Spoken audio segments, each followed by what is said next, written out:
warahmatullahi wabarakatuh. Kita berjumpa lagi dalam pelajaran Bahasa Indonesia. Untuk pertemuan kali ini kita akan membahas materi mengenai teks cerita rakyat atau hikayat ya. Untuk penjelasan materinya, saksikan pemaparan yang Ibu sampaikan. Pada pertemuan kali ini kita akan mempelajari mengenai teks hikayat. Tujuan pembelajarannya yaitu peserta didik dapat mengidentifikasi nilai-nilai dan isi yang terkandung dalam cerita rakyat hikayat, baik lisan maupun tulis, melalui penggunaan model discovery learning dengan bertanggung jawab. Adapun kompetensi dasar yang akan kita bahas pada pertemuan kali ini yaitu mengidentifikasi nilai-nilai dan isi yang terkandung dalam cerita rakyat, hikayat, baik lisan maupun tulis.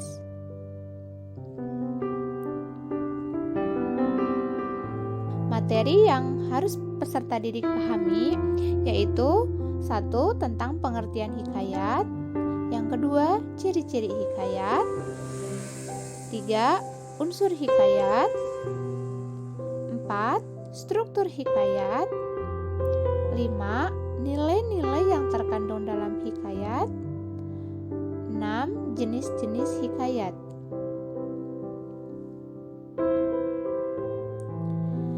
Pengertian hikayat. Hikayat merupakan salah satu karya sastra lama yang memiliki bentuk prosa yang di dalamnya mengisahkan mengenai kehidupan dari keluarga istana, kaum bangsawan, ataupun juga orang-orang ternama dengan segala kegagahan, kehebatan, kesaktian, ataupun juga kepahlawanannya.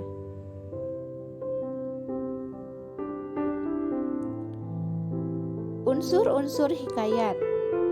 Hikayat memiliki 2 unsur. Yang pertama ada unsur intrinsik, yang terdiri dari tema, alur, amanat, tokoh atau penokohan, sudut pandang, dan gaya bahasa. Yang kedua, unsur ekstrinsik.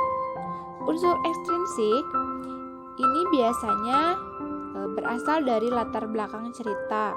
Contohnya seperti latar belakang agama, adat, budaya, serta lainnya. Ciri kebahasaan.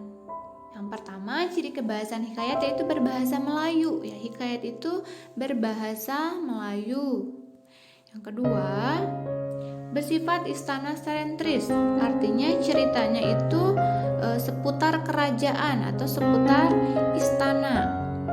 Yang ketiga, pralogis atau kemustahilan. Di dalamnya ada hal-hal yang tidak logis atau yang bersifat mustahil.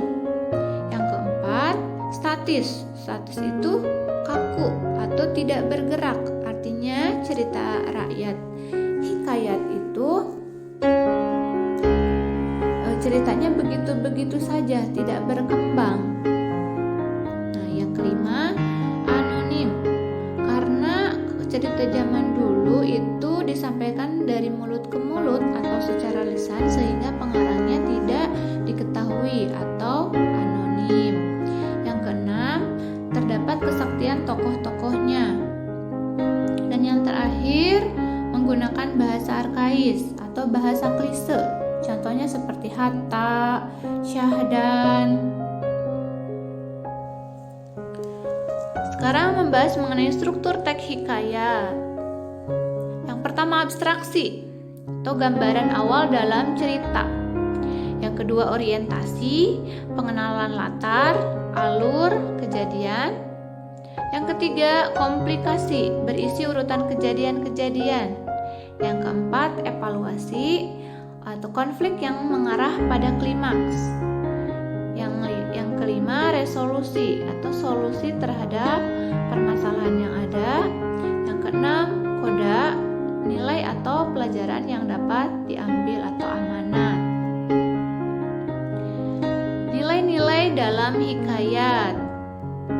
Yang pertama ada nilai religius atau nilai keagamaan. Yang kedua ada nilai dan yang keempat nilai budaya, dan terakhir nilai pendidikan. Jenis-jenis hikayat. Hikayat itu dibedakan menjadi dua jenis. Satu berdasarkan isinya terdiri dari cerita rakyat, epos India, cerita dari Jawa, cerita-cerita Islam, sejarah dan biografi, serta cerita berbingkai, gitu ya. Yang kedua berdasarkan asalnya, itu berasal dari Melayu asli.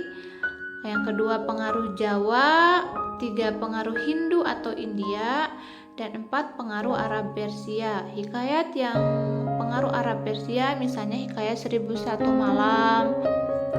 Untuk lebih memahami materi, silahkan buka bahan aja dan berlatih dengan mengerjakan tugasnya yang terdapat dalam LKPD. Sekian pembahasan materi kali ini dan terima kasih Anda telah menyimaknya dengan baik.